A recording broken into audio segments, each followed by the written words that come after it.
সুপ্রিয় নবম দশম শ্রেণীর শিক্ষার্থীরা, আশা করি সবাই ভালো আছো। আজকে অনুশীলনী 9.2 এর 26 দাগের অঙ্কটা সমাধান করব। দেখি 26 দাগের অঙ্কটা কি আছে। tan square theta minus 1 plus root 3 tan theta plus root 3 সমান সমান 0। এটা সমাধান করতে হবে। তাই লিখবো যে বা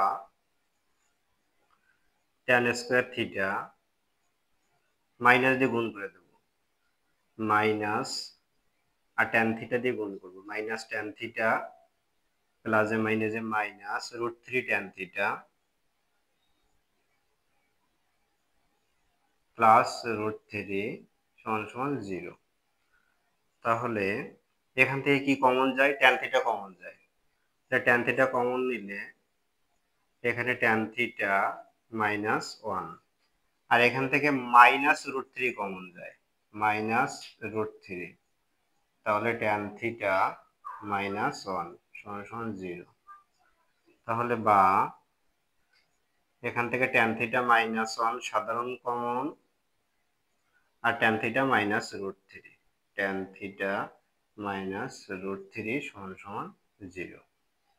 তাহলে tan theta minus 1 is equal to 0 আর tan theta minus root 3 is equal to 0, বা tan থিটা মাইনাস 1 সমান 0 অথবা tan থিটা মাইনাস রুট 3 সমান সমান 0, বা tan থিটা সমান সমান 1 বা tan থিটা সমান সমান রুট 3। আচ্ছা, tan কতর মান হন, কত ডিগ্রির মান হন? tan 45 degree. তাহলে লিখবো যে বা tan থিটা সমান সমান tan 45 ডিগ্রি। উভয় পক্ষ থেকে tan tan বাদ দিব, তাহলে থিটা সমান সমান 45 ডিগ্রি। আর এখানে tan কতর মান? রুট 3, tan 60 ডিগ্রির মান। তাইলে এখানে লিখবো tan 60 ডিগ্রি। অতএব থিটা সমান সমান 60 ডিগ্রি। তাইলে লিখবো অতএব নির্ণেয় সমাধান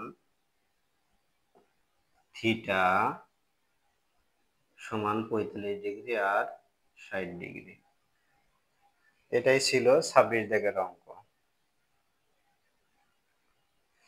সবাই ভালো থাকো, সুস্থ থাকো।